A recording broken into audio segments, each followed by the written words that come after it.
G'day hammerheads, welcome back to the bench, and today we are doing a bit more online shopping. We've got our Amazon Denali drill here, and basically its, I guess, predecessor, the Skil tiny rotary hammer. So let's dig in, see how they go.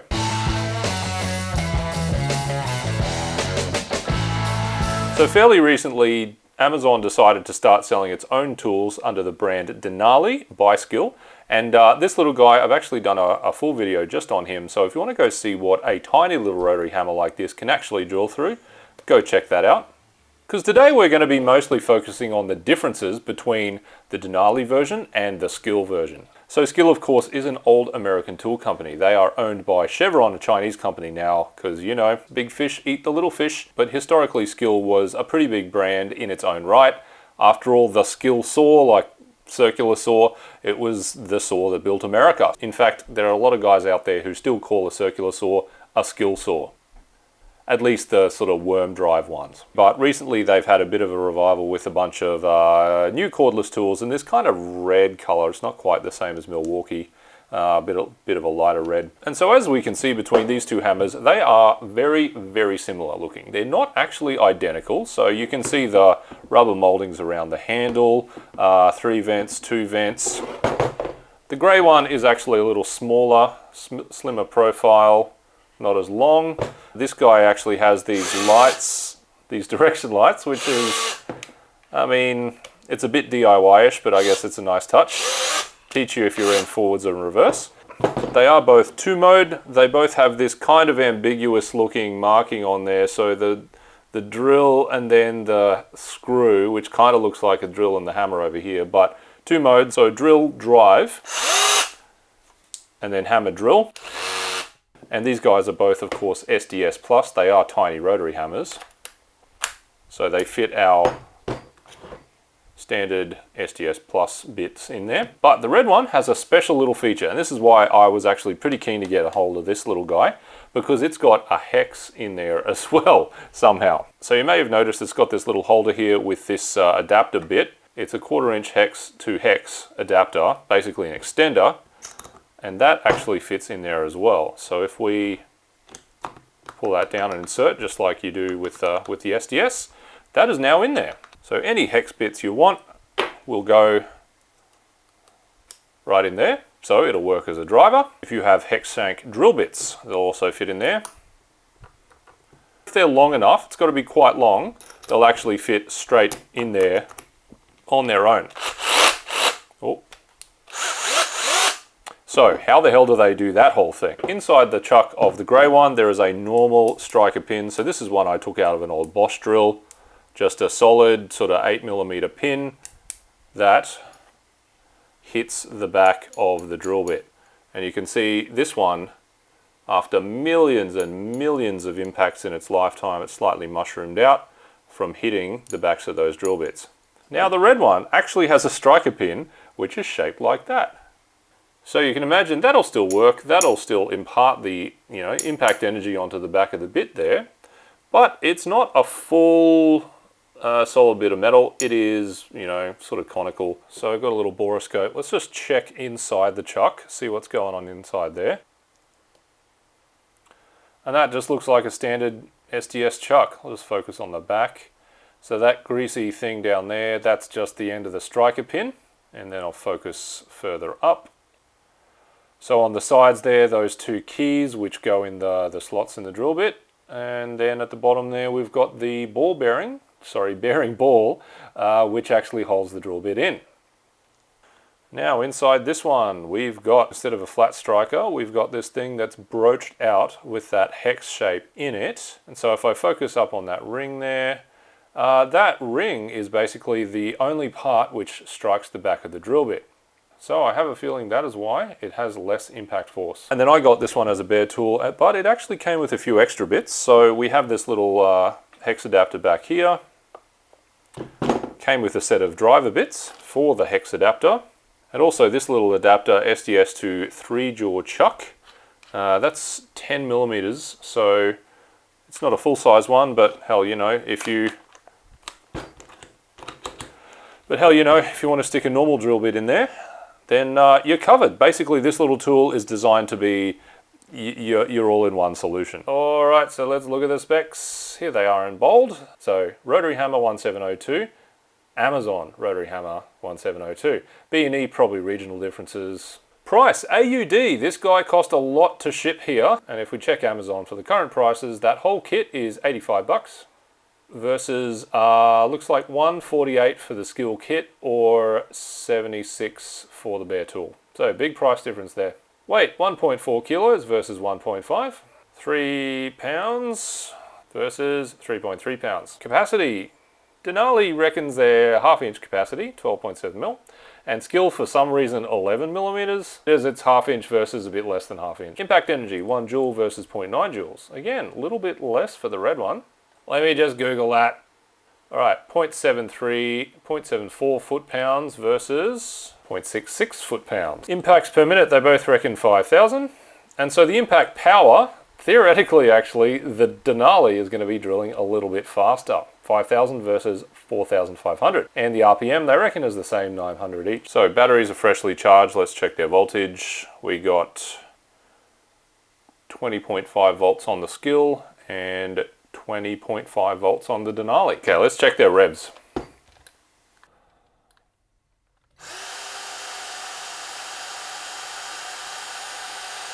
$855 or so. And Skil,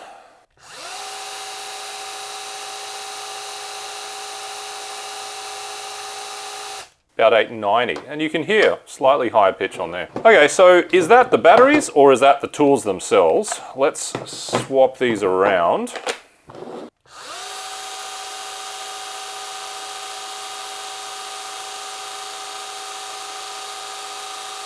Okay, about 885 compared to the 890, so about 5 RPM slower.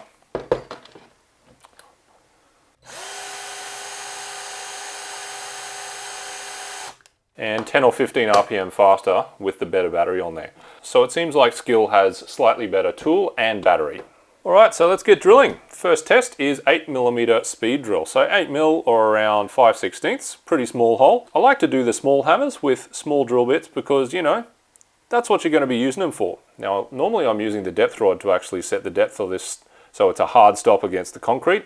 These guys don't even mount a handle, so no depth rods on there. So I just whack some tape on the drill bit. It's not exactly the same test method I've used for every other test, but I think it's still comparable. Let's see how they go.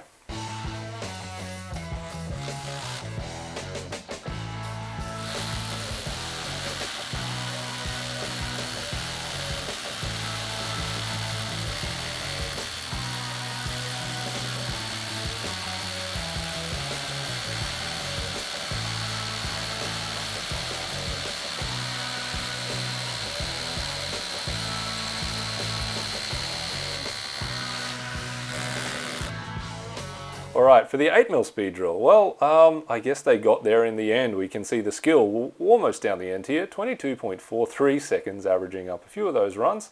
And the Denali, dead last here, 22.93. So very close, actually. You know what, despite the specs, I was expecting the red guy here to be doing a fair bit better than the grey one, but hey, they turned out almost exactly the same. And both of these guys right down the end here, so very leisurely, slower even than the 12-volt Milwaukee. Hell, a fair bit slower than the brushed 12-volt Makita. I mean, look, it's probably still better than a normal hammer drill for some materials anyway. Next up is the 12mm speed drill. So these guys both have a maximum capacity around 12mm, so this is actually the maximum capacity test. So this guy is rated to half-inch, this guy is rated to 11mm. There's no such thing as 11mm drill bit, and half-inch metric equivalent is 12mm. So there we go, 12mm, and I'm treating this like a maximum capacity test. Let's see how they go.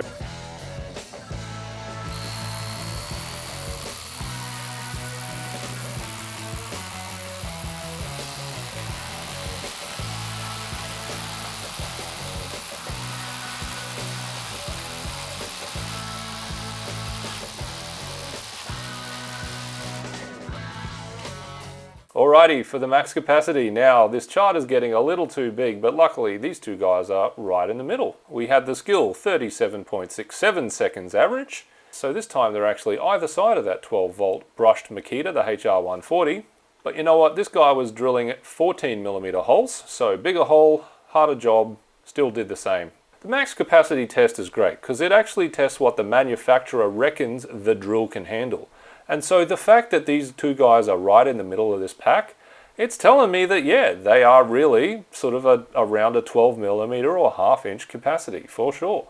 So there you go, guys. They're not the exact same tool. The red is actually a bit better, a bit more powerful than the grey, as well as having a bigger battery capacity. But does that explain the price difference between these two? Well, no, not really. Like, just having slightly bigger cells or a slightly bigger motor or a few more components in here, that doesn't really explain such a big price difference that we see between these tools. The biggest part of the difference is honestly going to be the marketing side of things. Amazon has basically asked Skil to build them 100,000 of these little tools. They're going to sell them on their online store. They don't need any physical stores, they don't need any advertising, they don't need teams of salesmen going out to all the physical stores to convince them to stock this, whereas Skil does. So if they're building these guys for 10 or 15 bucks each and then they're selling them for 85 bucks, most of the cost you're paying is not the cost of the parts in the tool, it's all that other stuff involved in the business. So another reason Amazon's able to keep the cost down is because the Skil comes in this pretty box like that, color printing, sort of satin finish on there.